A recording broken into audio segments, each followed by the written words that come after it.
नमस्कार सभी दर्शकों को परफेक्ट हेल्थ चैनल पर आपका एक बार फिर से स्वागत है। आज हम बात करेंगे हड्डियों से संबंधित जो बीमारियां हैं, जैसे अर्थराइटिस, ऑस्टियोपोरोसिस, हड्डियों की कमजोरी और जो हमारे जोड़ों में दर्द होते हैं। तो कई प्रकार से जोड़ों में दर्द होते हैं, उसमें ऑस्टियोआर्थराइटिस और जो उंगलियों में छोटे छोटे जॉइंटों में जो दर्द होता है उसे रूमेटॉइड अर्थराइटिस भी बोलते हैं। तो रूमेटॉइड अर्थराइटिस और ऑस्टियोआर्थराइटिस या मल्टीपल जॉइंट्स अर्थराइटिस या गाउट की समस्या या ऑस्टियोपोरोसिस की समस्या, ऐसी किसी भी समस्या के लिए आज हम देखेंगे कि योग से कैसे समाधान हो सकता है। तो आइए इस पे हम आज चर्चा शुरू करते हैं। आज की डेट में जबकि हम अपने आप को बहुत डेवलप्ड मानते हैं अपने आप को, लेकिन अगर आप देखेंगे अपने फैमिली में भी देखेंगे, आस पड़ोस में या कहीं भी समाज में आप देखेंगे तो ज़्यादातर आप पाएंगे कि सबको कहीं ना कहीं शरीर में बोन्स में, खासकर हड्डियों में दर्द है उनके, या तो बैक में दर्द है, घुटनों में दर्द है, उंगलियों में दर्द है या सर्वाइकल की प्रॉब्लम है।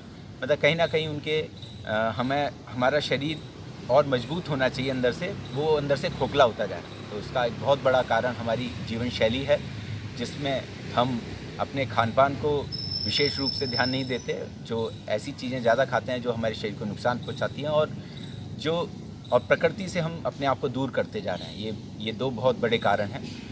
प्रकृति से दूर होने का मेरा कहने का मतलब सन से है। आप देख रहे हैं मेरे ऊपर सनलाइट पड़ रही है, तो ये जो सन की जो रोशनी है ये हमारे भीतर एक ऐसा तत्व पैदा करती है जिसको विटामिन डी कहते हैं, और इस विटामिन डी की वजह से ही हमारे शरीर में हड्डियाँ मजबूत बनती हैं। जो हम दूध पीते हैं, दही खाते हैं, पनीर या और आप लेते हैं कैल्शियम किसी भी फॉर्म में, तो वो हमारे शरीर में हड्डियों में परिवर्तित तभी होता है, हड्डियाँ उससे तभी बनती हैं जब हमारे भीतर विटामिन डी होता है। तो ये सूरज की रोशनी हमको मिलनी बहुत आवश्यक है। जो आजकल आप देखेंगे लोग 24 घंटे एसी में रहते हैं, घर में भी एसी, कार में भी एसी, ऑफिस में भी एसी। अब अगर आप 24 घंटे एसी में रहेंगे तो सूरज तो आपको मिलेगा नहीं, और जब सूरज नहीं मिलेगा तो विटामिन डी की आपकी कमी होगी, और विटामिन डी की कमी होगी तो आपकी हड्डियाँ कमज़ोर होती जाएंगी।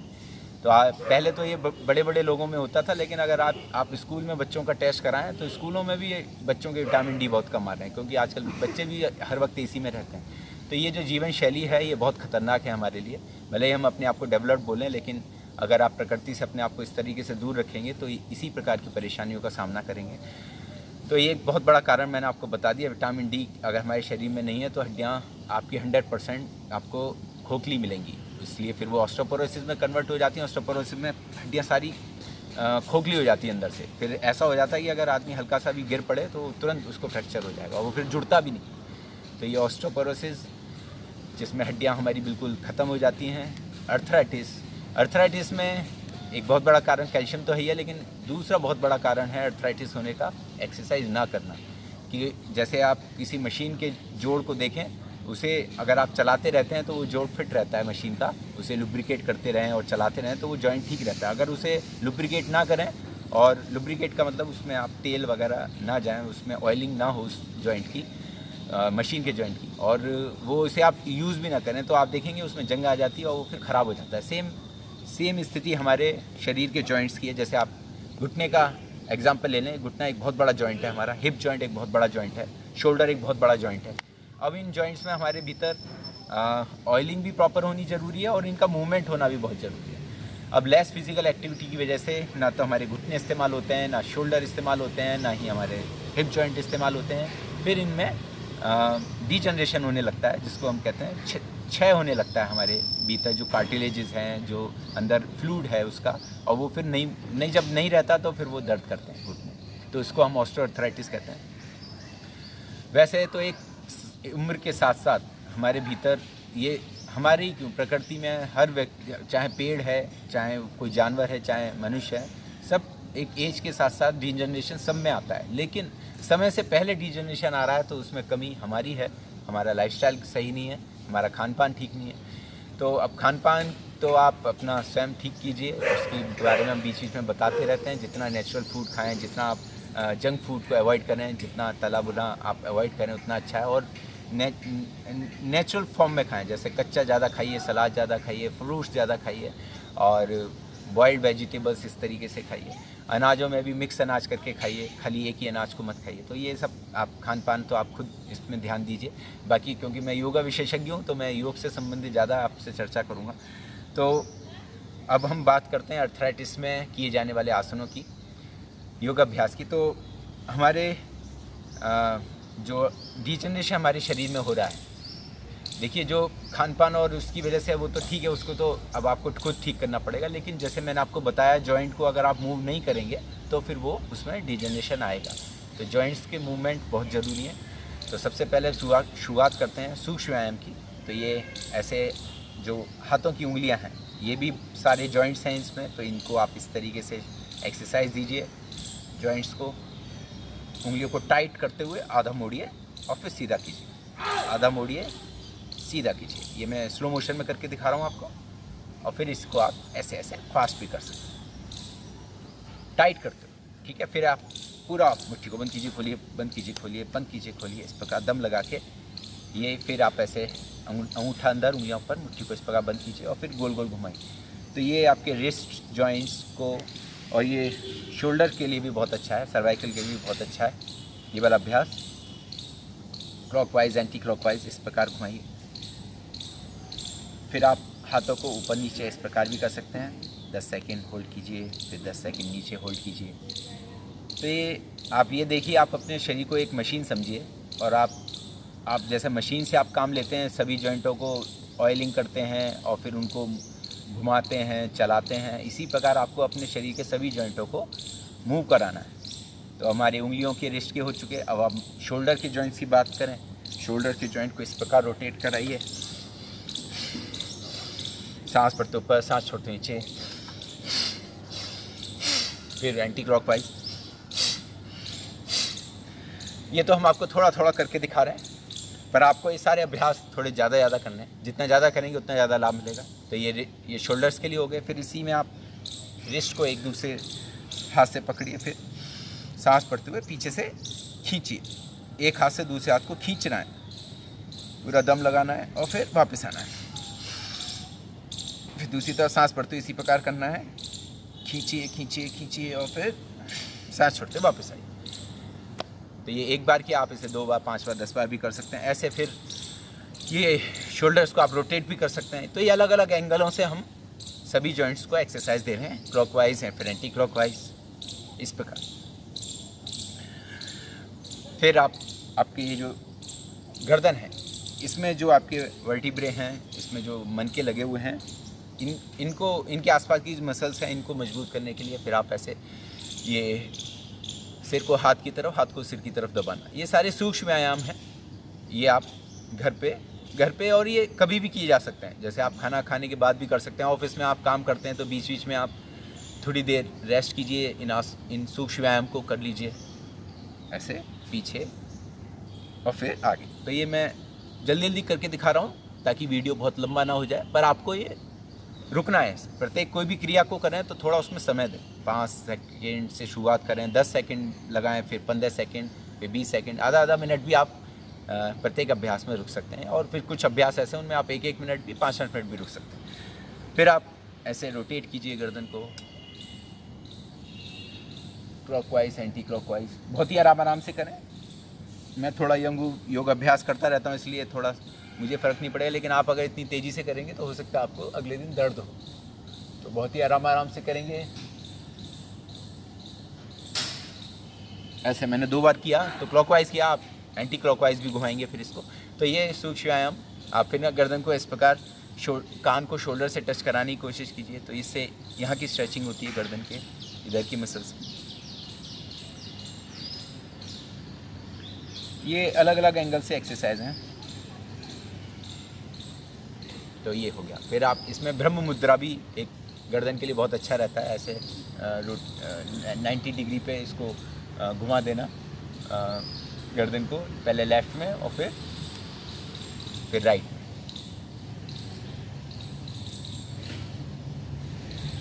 इस प्रकार। तो ये सूक्ष्म व्यायाम आपके जॉइंट्स के ऊपर के हिस्से के हो गए। अब आपका नीचे का हिस्सा, यानी कि घुटने आदि, इसको भी आप दुरुस्त कर सकते हैं। ऐसे ऐसे पैर के पंजों को और जो आपकी एडी का जॉइंट है इसको आप इस प्रकार आगे पीछे किए, फिर रोटेट कीजिए।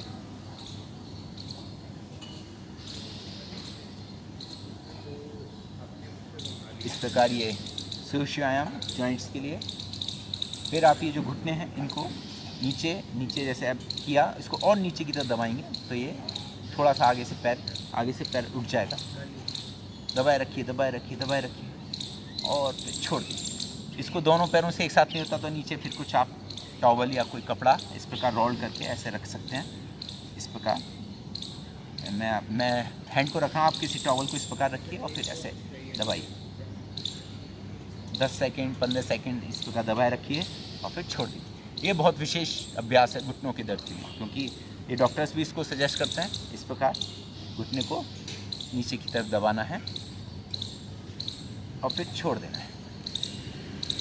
इस प्रकार आप ये हिप जॉइंट के लिए इस प्रकार आप ऐसे घुटने को पकड़ के ऊपर की ओर दबाएं और फिर नीचे की ओर दबाएं, ऊपर की ओर खींचें फिर नीचे की ओर दबाएं। तो ये हिप जॉइंट को खोलने के लिए बहुत ही उपयोगी। एक पैर से क्या फिर दूसरे पैर से इसी प्रकार। तो ये मैं आपको बस आपको थोड़ी हेल्प मिले इसके लिए मैं आपको ये करके दिखा रहा हूँ। लेकिन आप जब अच्छे से देख लें, सीख लें और फिर आप उसे आराम से घर में खूब देर तक समय लगाते हुए करें। तो ये इस प्रकार ये अभ्यास हो गए। फिर घुटनों के लिए ये वाला भी ऐसे ऐसे अभ्यास है, ऐसे ऐसे बैठ के रोटेट करने का।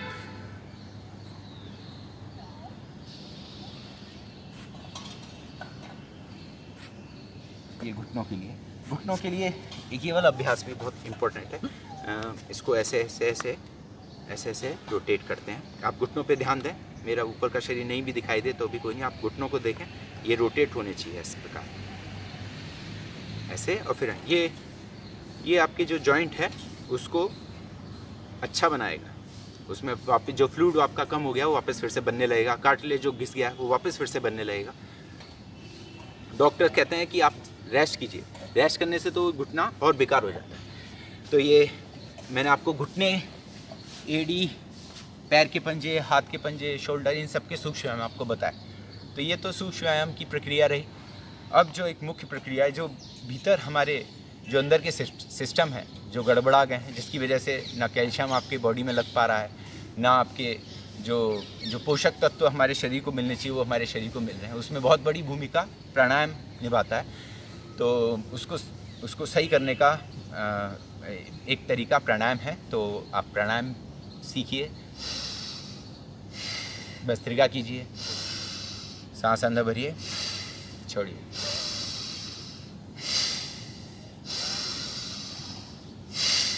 तो ये भस्त्रिका हुआ, ये मैंने 2-4 बार किया, लेकिन आप इसको मिनट से करेंगे, 2 मिनट, 3 मिनट, 5 मिनट तक इसको मैक्सिमम करना होता है। फिर कपालभाति हुआ, सांसों को झटके से बाहर छोड़ते हैं।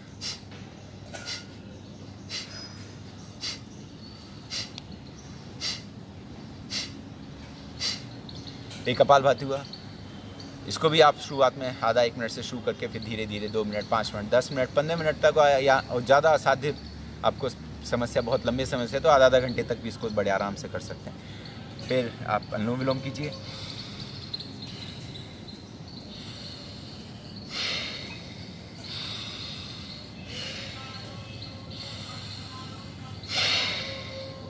तो इसकी विधि, इसका समय कैसे करना है, क्या सावधानी है इसमें, क्या गड़बड़ी लोग करते हैं, ये सब हमने इन सब को लेके एक अलग से वीडियो बनाया हुआ है। प्राणायाम को लेके आप प्रत्येक प्राणायाम का आप अलग से वीडियो देख सकते हैं हमारे चैनल पे जाके। तो ये प्राणायाम हो गया और फिर उसके बाद आप ये जो 3 मुख्य प्राणायाम हैं, इसके बाद आप फिर आसन कीजिए। तो आसनों में मुख्य आसन आपको मैं करके दिखा देता हूँ, बाकी आसन मैं आपको बोल दूँगा, वो आप हमारे चैनल पे देख लीजिएगा। तो मुख्य आसनों में सबसे मुख्य आसन है पवन मुक्तासन। तो ये वाला आसन, ये एक ऐसा आसन है जो सभी बीमारियों में, लगभग सभी बीमारियों में ज़रूर किया जाता है। बस ये गर्दन उठाने, अगर सर्वाइकल गर्दन में दर्द रहता है तो सिर नहीं उठाते, सिर को ज़मीन पे रहने देते हैं, अन्यथा आप सिर भी उठा सकते हैं। ये सबसे मुख्य आसन है। इसमें आपके घुटने का भी आप देखेंगे जॉइंट का उपयोग हो रहा है, गर्दन का भी उपयोग हो रहा है और कमर भी आपकी खिंचती है पीछे से। पवन मुक्तासन, इसको एक एक पैर से कहते हैं, फिर दोनों पैरों से करते हैं इस प्रकार। तो ये मैं आपको करके दिखाया। आप डिटेल में इसको देखने के लिए हमारे चैनल पे देख सकते हैं इस आसन को। अब मरकट आसन, ऐसे ये मरकट आसन है। मैं रुक नहीं रहा, मैं वापस आ जा रहा हूँ तुरंत, लेकिन आप जब करेंगे तो थोड़ी देर रुक कर वापस आएंगे, 10 सेकंड कम से कम वापस आएंगे ऐसे। ये फिर दोनों पैरों को मोड़ के, ये अलग अलग पोजेज हैं मरकट आसन। मरकट कहते हैं बंदर को। तो बंदर को आपने अटखेलियाँ करते देखा होगा ज़मीन पर, वो इसी प्रकार लेटता है और अपने शरीर को स्वस्थ रखता है। सभी जानवरों को पता है कि अपने आप को कैसे स्वस्थ रखना है, सिवाय एक मनुष्य को छोड़ के। तो ये इसमें फिर थोड़ा गैप करके भी करते हैं ऐसे। ये मरकट आसन के ये अभ्यास हैं सारे। और इसमें फिर आखिरी अभ्यास है मरकट आसन में, ऐसे पैर उठा के और लेफ्ट साइड में। अगर आप पूरा नहीं भी ले जा पाते तो अगर आधा भी रखते हैं तो भी काम चलेगा। और फिर धीरे धीरे जब आपका अभ्यास होने लगेगा तो आप भी पूरा इस प्रकार पकड़ पाएंगे। तो ये मरकट आसन के अभ्यास हुए। इसी प्रकार दूसरे पैर को उठा के इधर ले जाते हैं। तो फिर आप ये जो अभी हमने लास्ट वाला किया, ये वाला मरकट आसन, इसमें आप देखेंगे हिप जॉइंट पूरा आपका यूज़ होता है। तो हिप जॉइंट में अगर पेन है तो ये वाले अभ्यास रोज करें, आपका हिप जॉइंट ठीक होगा। और फिर आप इस प्रकार, ये भी हिप जॉइंट के लिए बहुत अच्छा है। धीरे धीरे पैरों को 30 डिग्री, फिर 60 डिग्री और फिर 90 डिग्री पे रेज करना। तो इसमें आपका हिप जॉइंट पूरा यूज़ हो रहा है। आपके नी पे भी प्रेस आ रहा है, यहाँ पे थाइज मसल्स, ये सारा आपका स्वस्थ हो रहा है। फिर ऐसे थोड़ी देर रुक के वापस आएंगे। एक एक पैर, एक से किया फिर दूसरे पैर से करेंगे। फिर कुछ दिन बाद आप दोनों पैरों से भी उठा के भी कर सकते हैं ऐसे। ये अर्ध हलासन हो जाता है, दोनों पैरों को उठाते हैं।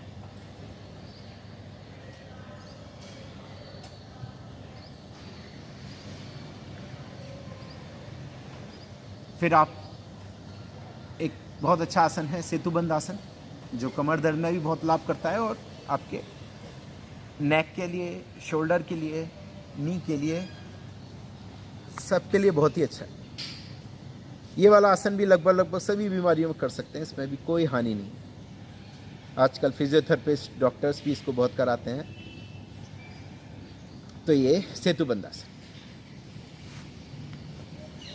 अब ऐसे पेट, पहले कमर के बल लेट के किए, फिर आप पेट के बल लेट के भुजंग आसन, इस प्रकार ये वाले अभ्यास कीजिए।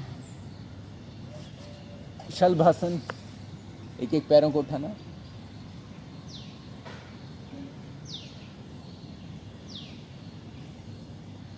और मकरासन। तो ये 3 मुख्य आसन पेट के बल लेट के हो गए आपके लिए।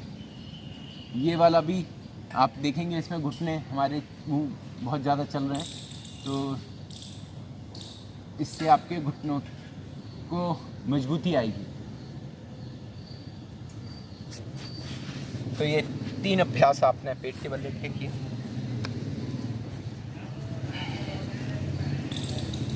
बैठ के आप वक्रासन कर सकते हैं इस प्रकार, ऐसे।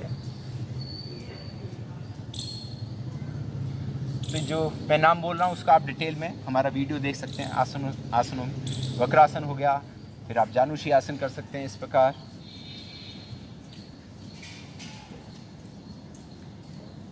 अब किसी को लगेगा कि भाई इसका अर्थराइटिस से क्या लेना देना, क्योंकि हमारा अर्थराइटिस कोई एक कारण से नहीं होता, इसमें हमारा ब्लड सर्कुलेशन भी हमारा अच्छा होना चाहिए। तो जितने भी अभ्यास हम बता रहे हैं, इससे हमारे पूरी बॉडी का ब्लड सर्कुलेशन अच्छा होता है। और जिनको वात की वजह से अर्थराइटिस हो रहा है, जोड़ों में दर्द, जिसको गाउट भी कहते हैं, मतलब वात इकट्ठा हो जाता है, यूरिक एसिड बढ़ जाता है, तो उसमें ये सारे अभ्यास आपके बहुत लाभ करते हैं। ये पश्चिमोत्तानासन, ये था पश्चिमोत्तानासन। ये थोड़ा कठिन अभ्यास है ये, लेकिन आप रोज करेंगे तो फिर ये होने लगता है। फिर आप भद्रासन कीजिए, बटरफ्लाई, इस प्रकार। तो हिप जॉइंट्स के लिए बहुत अच्छा और घुटने के लिए भी अच्छा है। अच्छा, अब एक महत्वपूर्ण बात, जिनको घुटनों में दर्द है वो फिर ज़्यादा देर घुटना मोड़ के ऐसे जैसे हम बैठते हैं तो बीच बीच में वो ज़्यादा देर ऐसे मोड़ के नहीं बैठेंगे, वरना उनके घुटनों में दर्द बढ़ेगा। या हम जैसे वज्रासन में बैठते हैं, इस अभ्यास में भी वो नहीं बैठेंगे। जिनको घुटनों में दर्द है वो ये वज्रासन में तो बिल्कुल नहीं बैठेंगे। और अगर आपको आलती पालती मार के बैठना भी है, जिसको सिद्धासन या पद्मासन या सुखासन बोलते हैं, उसमें भी आप बैठें तो बीच बीच में पैर खोलते रहें। तो ये वज्रासन में है, इसमें भी घुटनों में जिनके दर्द है वो बिल्कुल नहीं बैठे। इस सब या तो जिनके ज़्यादा घुटनों में दर्द है वो तो इस प्रकार बैठ के करेंगे, और जिनके घुटनों में दर्द नहीं है वो इस प्रकार बैठ के पर्वतासन भी कर सकते हैं। इस प्रकार दोनों हाथों को उठाएंगे, धीरे धीरे धीरे ऊपर उठाएंगे। इसमें आपका शोल्डर और आपकी बैक दोनों कवर हो जाते हैं। पूरा फिर ऊपर की ओर खींचेंगे, खींचते रहिए, खींचते रहिए, खींचते, और फिर धीरे धीरे वापस आइए। सांसों का ऐसा कोई रोल नहीं है। कुछ लोग ना सांसों पर ध्यान देने की कोशिश करते हैं कि लेना है कि छोड़ना है। यथासंभव जैसा आपके साथ हो रहा है आप बस करते रहिए। बस एक नियम सांसों का वही है कि जैसे आप जब पीछे की तरफ जाते हैं या दाएं बाएं की तरफ झुकते हैं तो सांस हमारा अंदर होना चाहिए, और जब भी हम आगे झुकते हैं तो सांस हमारा बाहर होना चाहिए। बस एक ये नियम है, बाकी और अन्यथा और कोई नियम ऐसा नहीं है। फिर आप एक बहुत महत्वपूर्ण आसन उष्ट्रासन, इस प्रकार आप पहले ऐसे प्रैक्टिस कीजिए कुछ दिन, और फिर कुछ दिन बाद फिर हाथों को पीछे ले आए इस प्रकार।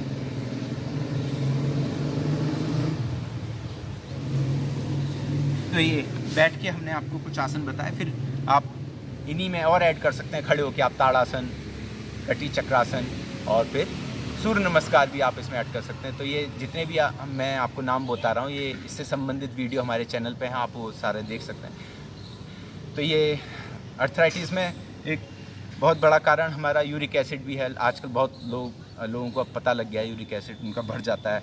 उन यूरिक एसिड बढ़ने से आपके यहाँ कहीं एड़ी में दर्द, उंगली में दर्द या घुटने में दर्द होना स्टार्ट हो जाता है। तो आजकल डॉक्टर पहले यूरिक एसिड टेस्ट करवाते हैं। तो यूरिक एसिड भी हमारा बढ़ता है तभी जब हमारा डाइजेशन ठीक नहीं होता, प्रोटीन शरीर में बढ़ जाता है।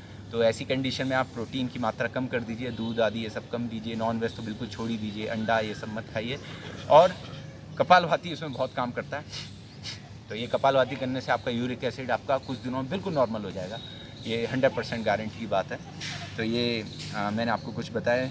अच्छा, घुटनों के दर्द में क्योंकि वात हमारा कुपित हो जाता है, तो वात को बढ़ाने वाली जितनी चीज़ें हैं, वात यानी जैसे हमारे शरीर में पानी है ऐसी हमारे शरीर में वायु है। तो वो वायु ही इधर से उधर हमारे चीज़ों को ले जाने का काम करती है। और अगर वायु एक जगह रुक जाए तो फिर वहाँ पे पेन होना स्टार्ट हो जाता है, स्वेलिंग आनी स्टार्ट हो जाती है। तो वायु हमारे शरीर में कम बने और वो निरंतर प्रवाहित होती रहे, तो उसके लिए योगाभ्यास तो ज़रूरी है ही है। आपको आहार में वात को बढ़ाने वाली चीज़ें नहीं खानी हैं, जैसे गोभी, मटर, पनीर आदि, या ये दालों में आपकी उड़द की दाल, और ऐसे जो भी वात को बढ़ाने वाली चीज़ें, अचार हो गए, खट्टे अचार, आम का अचार, आमचूर, खटाई, ये जितनी चीज़ें ये आपको अवॉइड करनी है। और जो वात को कम करने वाली चीज़ें हैं उसको आपको उसका सेवन ज़्यादा करना है। जैसे मेथी है, मेथी का पानी पीजिए, मेथी को चबाइए, मेथी का उपयोग ज़्यादा कीजिए।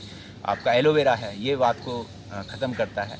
और आपका लौकी है, घिया है, ये आप, और दालों में मूंग की दाल है, वो भी वात करती है लेकिन बहुत कम करती है, तो वो आप कभी कभार खा सकते हैं। बाकी जितनी भी चीज़ें हैं आप उनको अवॉइड कीजिए। तो ये वात को कम करने वाली चीज़ें आप ज़रूर सेवन कीजिए। और विशेष ध्यान आप एक चीज़ और अवश्य ध्यान रखिए कि जो ठंड है वो अर्थराइटिस पेशेंट को बहुत परेशान करती है। तो आप सिकाई भी साथ के साथ करें, घुटने की सिकाई करें, हाथों की भी गर्म पानी इसमें डाल के सिकाई करें, घुटने की आप बॉटल रख सकते हैं अगर ज़्यादा दर्द है तो। और अपने आप को कोई पट्टी होती है गर्म पट्टी, उसको आप बांध सकते हैं उंगलियों पे, घुटने पे, अगर आपको ज़्यादा पेन है तो ये थोड़े थोड़े उपाय, छोटे छोटे उपाय आपको बहुत लाभ पहुँचाएँगे। और मुझे पूरा विश्वास है कि आप जो अननेसेसरी पेन किलर्स खा रहे हैं आप उनको छोड़ेंगे, क्योंकि पेन किलर आपके शरीर में दौड़ में तो आराम आपको लगता है कि पहुंचा रहे हैं, लेकिन वो आराम नहीं पहुंचा रहे। वो आपको सिर्फ सेंस कराने वाली जो ब्रेन की सेल्स हैं जो पेन को सेंस कराती हैं उनको न्यूट्रल कर देते हैं। तो आपको लगता है कि पेन नहीं हो रहा, लेकिन पेन एज इट इज़ आपकी बॉडी में रहता है। तो लेकिन उसके साइड इफ़ेक्ट इतने ज़्यादा हैं स्टेरॉइड्स के कि आपके किडनी, लिवर सब बेकार हो जाता है। तो आप ऐसी चीज़ों का सेवन बहुत ही इमरजेंसी हो तभी करें, अन्यथा आप जो उपाय मैंने आपको बताए वो आप कीजिए। आपको वीडियो पसंद आया तो आप इसको ज़रूर लाइक कीजिए, शेयर कीजिए औरों के साथ, और हमारे चैनल को ज़रूर सब्सक्राइब कीजिए। इसी तरह स्वास्थ्य से संबंधित वीडियो को आगे भी देखते रहिए। आप सभी का बहुत बहुत धन्यवाद।